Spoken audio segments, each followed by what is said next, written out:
we also look for, as Dawn mentioned, that sort of old book smell. Yeah. I mean, I don't know. It doesn't sound that great, right? Like drinking the essence of old books. I don't know. Maybe It's amazing.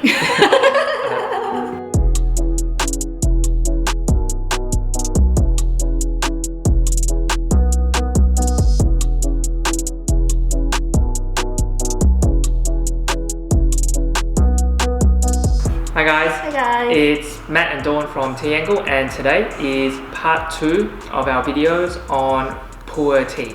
In particular, today we'll be talking about ripe Pu'ers. So in a previous video, we talked about raw Pu'ers. So if that's what you want to, if that's what you're interested in, and you want to find out more, please click the link above. I think it's over here, and I'll take you to that previous video. But today we'll be talking about ripe Pu'ers. So ripe Pu'er, what is it? Ripe Pu'er basically is a fermented type of dark tea from Yunnan province. Like all Pu'ers, it's from Yunnan province in the southwestern part of China. And the thing with ripe Pu'er is it's, as I said, it's a fermented type of tea, and this whole fermentation process of this tea is actually, like, it's quite a new process. Like ripe Pu'er itself is actually quite a new type of tea. Old. Yeah, it looks old, looks like it's been around for ages, but it's actually like a new, relatively new type of tea, with the process for producing ripe Pu'ers only being developed in the 70s. Yeah, sometime in the 70s. The whole fermentation process with ripe Pu'ers is basically designed to replicate the decades-long natural aging process of raw Pu'ers. They developed a method to sort of speed that up, and the idea was that within a couple of months they'll be able to replicate and get a result that is similar to something that's been aged for like 20 or 30 years. Yeah. So the whole fermentation process with a ripe Pu'er generally lasts a little bit over 2 months. Yeah, it's around 70 days. Yeah, around about 70 days or so. Thankfully, they developed this like kind of fermentation process because they've come up with a tea that's, you know, definitely one of our favorite types of tea, and I know it's definitely Dawn's absolute favorite type of tea, and she's been drinking it for ages. Yeah, I've been drinking that since I was a kid. I guess I really like the soothing and calming kind of feeling, and it's really warming as well. And it's definitely very easy to drink type of tea. Yeah, it doesn't have that like bitterness and astringency. Like there's a nice kind of thick mouthfeel and a bit of a sweetness to it. Yeah. So the thing with ripe Pu'ers, we're also looking for a particular type of flavor. I think like it's not we've found that in our pursuit and our quest to try and find a ripe Pu'er to basically stop, that not all ripe Pu'ers are the same. The thing is, we've managed to find one brick now that I think ticks pretty much most of the boxes, if not all the boxes that we're looking for. And the brick we've found is a ripe Pu'er from the Pu'er region. We find it's quite clean, it's earthy, and it has that, what would you describe it as? An old book that's stored in the basement smell. Old book that's stored in a basement. Anyway, what we're going to do is we're going to brew a little bit of this up now, and I really like the smell. Let's see. We're going to brew some of this up now, and we'll take you on a journey through this Pu'er brick, through this ripe Pu'er.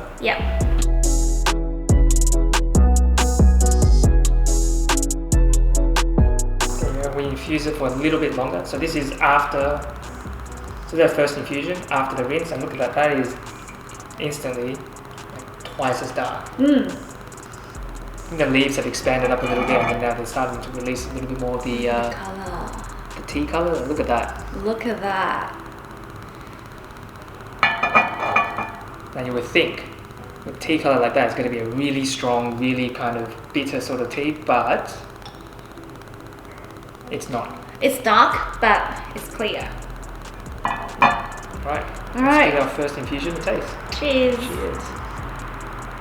Oh, that smell. Oh my god, I'm so obsessed with this kind of smell. Ripe Pu'er, how can you describe it? Like, it's an earthy, you have that old book smell, at least that's what we look for, but then it's also like kind of earthy and quite creamy texture. Really thick mouthfeel. And another thing that I'm looking for is the sweetness in the ripe Pu'er.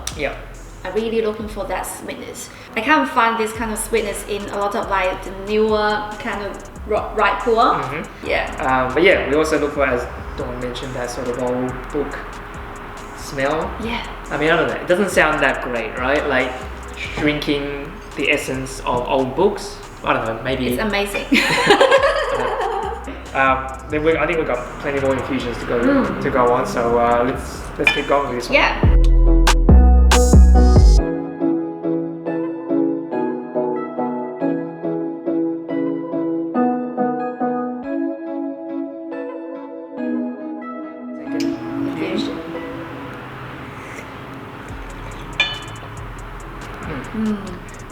The thing that hits me about this one is the clarity.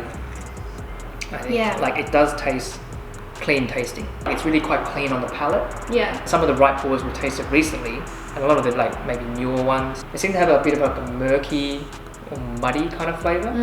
You know, like it doesn't have this like clean finish. No. I find. To me, I think it's maybe it's too woody to me. Right. Yeah. Some of them. Yeah. And I can't really taste the age. Obviously, it's new. Yeah. But then I think I'm really looking for that age. That old book smell. Old book smell. Yeah. And we're not too sure whether if it's new, then you probably can't. Maybe they don't have really that. find that smell. Yeah. Maybe. Like we're still, I guess, trying to understand it from that point of view, because I mean, in trying the newer ones, we just find they don't have. I mean, I guess they wouldn't have that old book aged kind of smell. So I'm guessing that's what aging brings to ripe pu'ers. Yeah.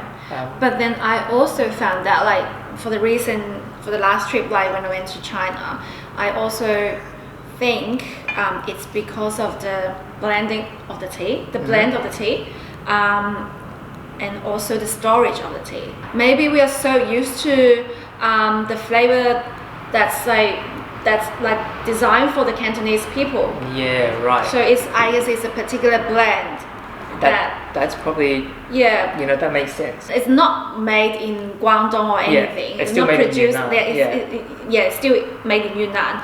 It's like the Cantonese people, like they get involved of the process. You know, like to probably they have a say of like what kind of blend, what kind of flavor they want. And another thing, which I think what makes the pu'er tea, the ripe pu'er tea, taste different is where the tea is being stored.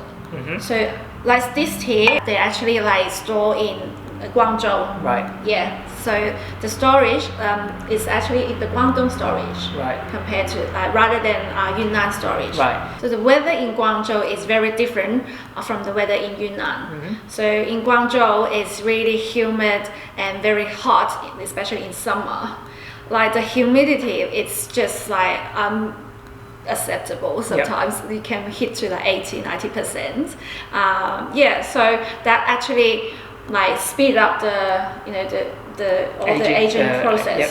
So that's why a lot of people, they like to store tea now even like the raw pu'er, they like to store in Guangzhou, to see, you know, how the tea is developed. Let's keep going. It's really thick.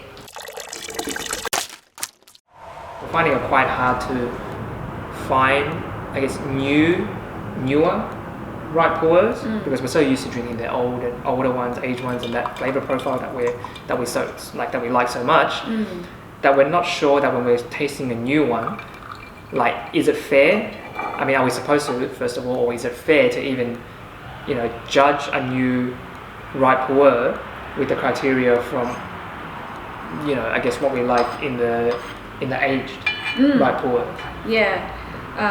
So we want to be fair, right? Because like the ripe pu'er that we've been drinking and the flavor that we are used to is actually like quite old. So some of them like is 30 something years old.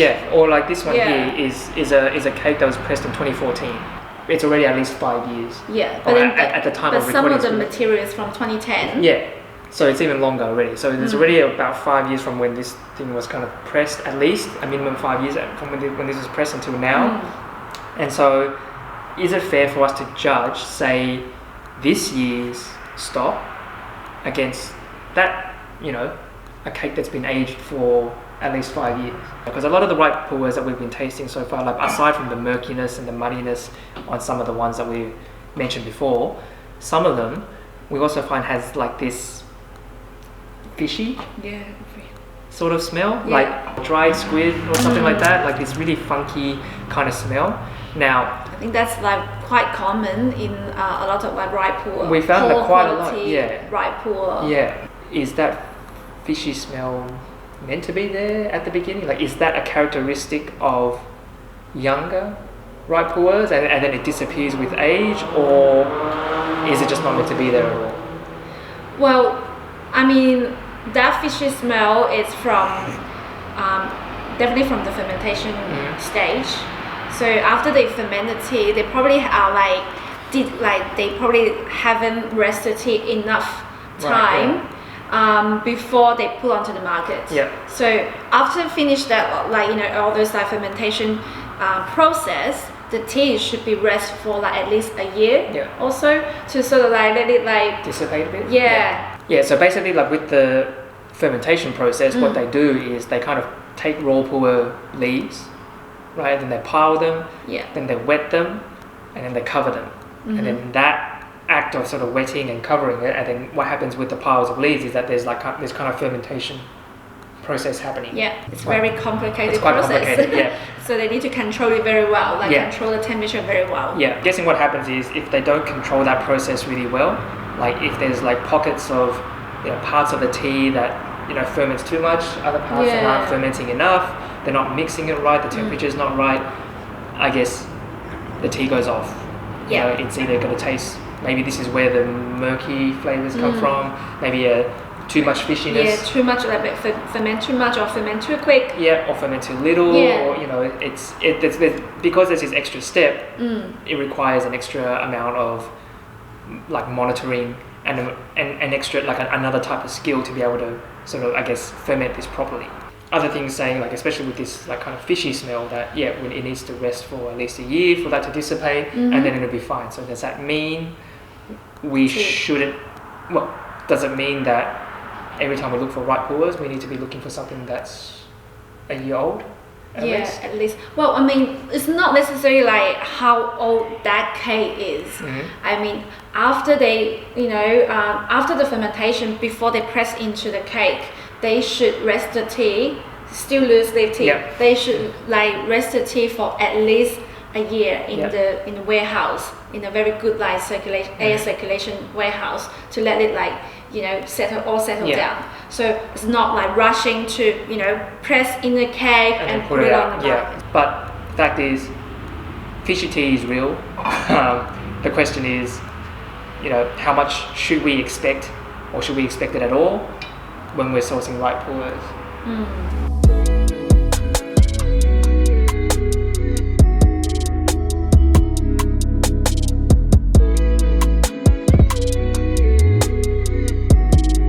I don't think we can say, look at a newer ripe pu'er, not be happy with it, but then say, I'm pretty sure it'll be okay in 5 years' time. Like, that's a bit of a risk, to take. Definitely. What is it that we have to look for in a new tea in order to be confident that, say, in 5 years' time, it's going to be something like this?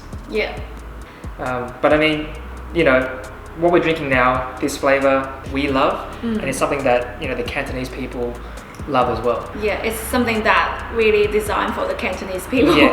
So when people go to Yamcha, so they like to order a pot of tea and order all those like dim sums, and it's actually quite oily and quite meaty. So a pot of pu'er tea, ripe pu'er, will be a very good choice for them. It's strong enough to cut through all those like fatty and oily stuff. Because the thing is, if you go and talk to a Cantonese person and then you talk to them about pu'er tea, they only know about this. They don't know about this. This is what they're talking about. Like, it's a tea that you can keep steeping in a teapot and it won't get bitter at all. Yeah, you can just refill the water. That's it. But yeah, this type of tea is like, this type of flavor is really synonymous with the Cantonese people, and yeah, and it's really soothing and very warming. And the Cantonese people is quite health conscious kind of people. Yeah. So they talk about like health a lot. Yeah. So this kind of tea, like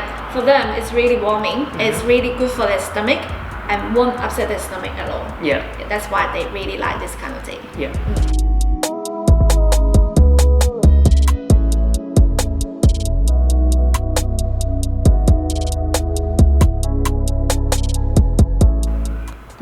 Still have that very nice old book smell. I think the thing with ripe pu'ers is when you're drinking it over multiple infusions, it doesn't change as much. It's quite consistent. Yeah, it's a very consistent kind of flavor. Yeah.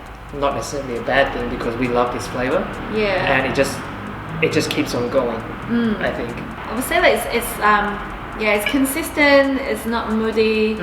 You know. It's very easy to brew. Yeah, easy. Very easy to brew. It's a tea that we've been drinking a lot. We have a lot of history with it. What we've really realized is that we've been drinking a certain type of ripe pu'er. Certain age of ripe pu'er. And certain flavor, certain blend. Yep. You know? Yeah. So I think the interesting thing is, how do we go about finding new, or sourcing new, or tasting new ripe pu'ers? Like, how do we go about judging that? Yeah. I don't want to compromise. Yeah. You know.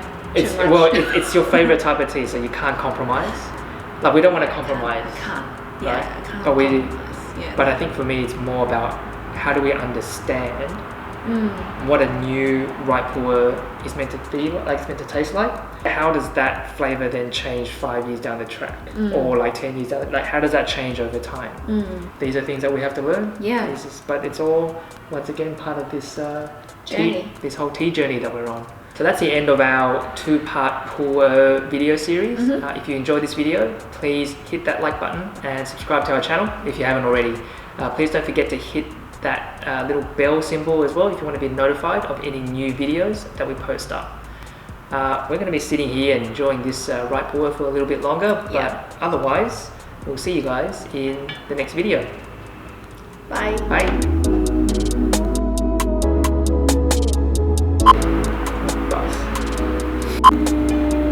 Water pressure valves, cars going